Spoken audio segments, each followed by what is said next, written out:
And they didn't care that we were taking on risky loans, because the banks believed they had discovered a brilliant new way of offloading risks, a kind of financial alchemy which turned dangerous debt into rivers of gold.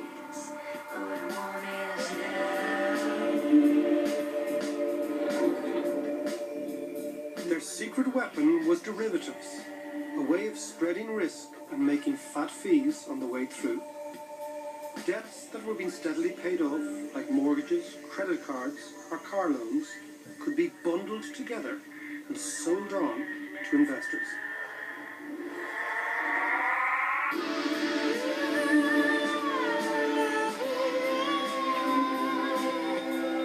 These packages of credit were brilliant for the banks, because it allowed them to offload all sorts of debt, cutting a few safe loans with piles of high-risk loans like subprime mortgages.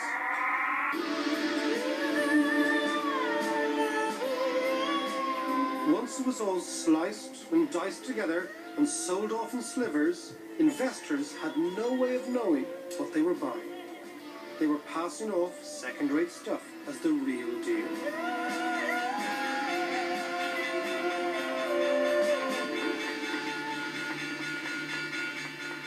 Nobody really knew because it was all blended together.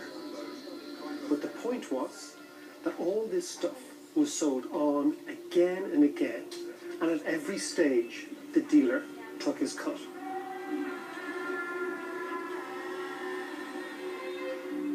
Everybody had an interest in doing the deal.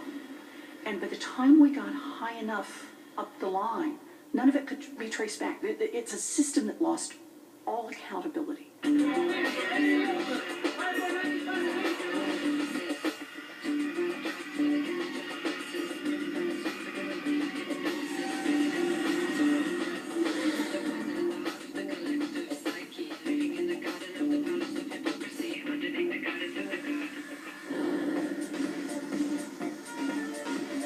With so much money to be made, all sorts of new dealers got into the game.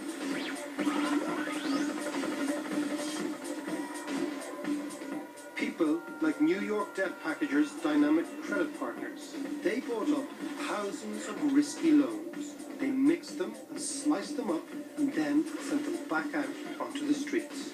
At the height of the frenzy in 2006, the amounts were truly astonishing. At its peak, probably $100 to $125 billion in transactions a quarter. Now hang on a minute. $125 billion a quarter in one small office? That's 2 to 3 $1 billion deals per day. I'm scrambling to try to keep up with the proposals as they come in. And so there's a great pressure to try to get the deals done as soon as possible, get them boxed up, sent off, so we can earn our fees and move on to the next transaction and make more.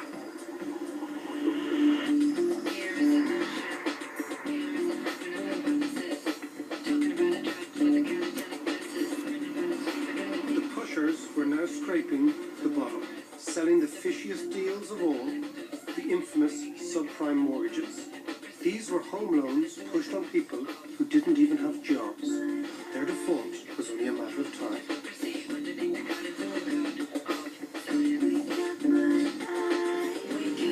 Anybody who could fog a mirror could get a loan.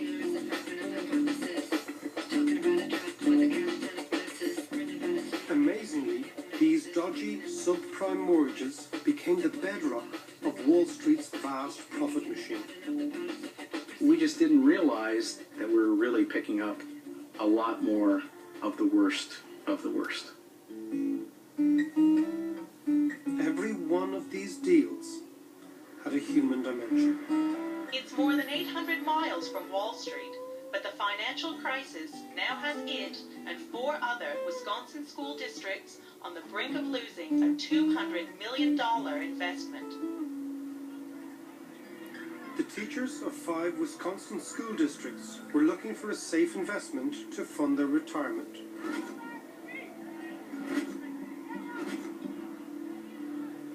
What they got was a derivatives disaster.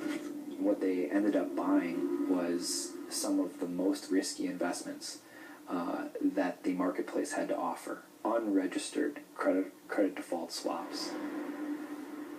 Credit default swap is basically an insurance contract on a company. So that if that company goes into default, you get paid off, which sounds like a reasonable thing to have.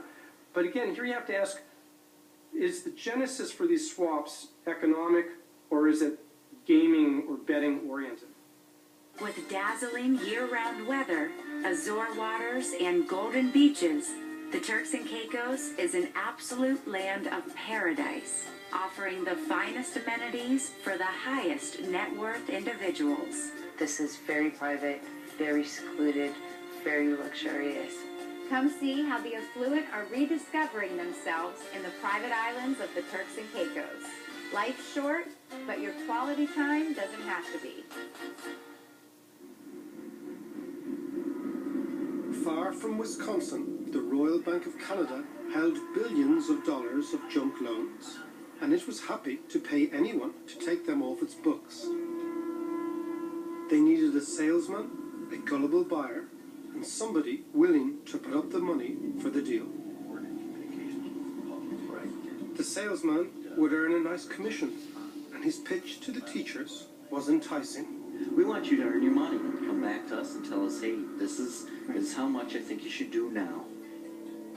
What the teachers thought they were getting were safe corporate bonds, so safe that they were advised not only to put up their own money, but to borrow another $165 million from an Irish-based bank, DEPFA. But even here in Dublin, hardly anybody had ever heard of DEPFA. And yet, this small, obscure bank was lending billions of dollars to naive local authorities all around the world. You could issue more debt and put in more cash of your own, but this is a way of doing it where you're not risking any of your cash up front. It drew the teachers into a trail of destruction that stretched from Toronto through the Cayman Islands to Dublin and eventually to Germany. At its core, this is a snake oil sale. The schools would only get into trouble if some of the world's biggest corporations defaulted. Back in 2005, that seemed unthinkable. The teachers say they were never told of the potential risks. Let's say those companies go out of business. You can lose 100% of the $200 million that you were investing in this case. Say it plainly and explain the worst case scenario. None of that was ever done. It takes 15 defaults for us to start losing money. And we have somebody watching over every company every day for 7 years, and if it starts to look like it's going that way, they get out of it. You need 15 head-ons. And within months, that's exactly what the school districts got. But when Lehman Brothers and Washington Mutual went bust, they took the value of the school's investment down with them. The districts could lose everything.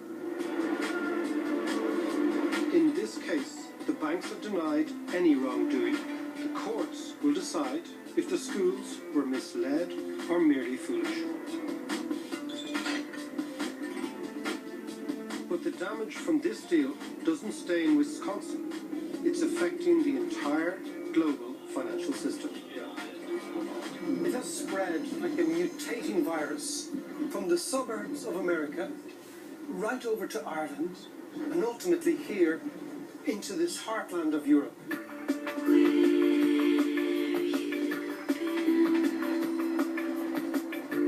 Germany has traditionally had the most conservative banks in Europe. But the credit contamination came here too. With so much money to be made, even local banks wanted to become global players. Which is why, in what must rank as one of the worst business deals in history, the giant mortgage lender Hypo decided to buy the Irish DEPFA Bank for €5 billion, right on the eve of the global crash.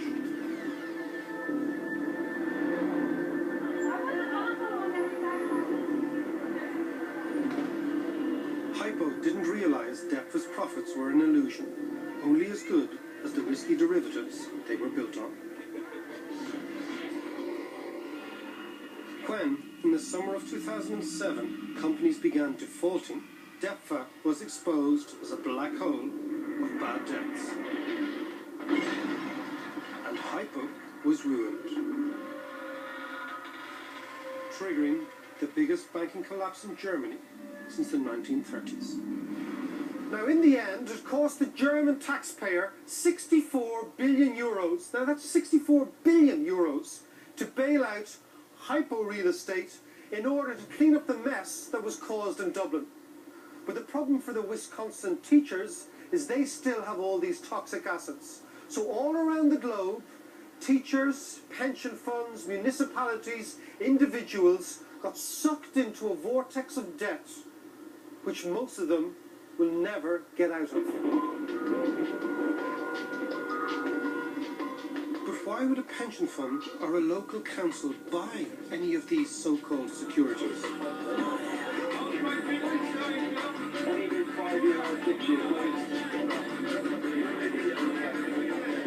We were seeing 24-karat gold instead of poisonous lead. Blinding them were the credit rating agencies. It was their job to warn investors about the dangers of the deals on offer. Yet, they gave these dodgy derivatives a AAA rating, the gold standard, the most secure investment you can make. Rating agencies lulled investors into the belief that because these toxic assets had their stamp, that they were a bit like gold, this stuff here. You could trade them, they were of value, they were permanent. In reality, they were worthless. The rating agencies were hopelessly compromised because they were being paid by the very same people who created all this stuff in the first place, the investment banks. The fix was in, and you and me, and our retirement funds, and our local councils, we didn't stand a chance.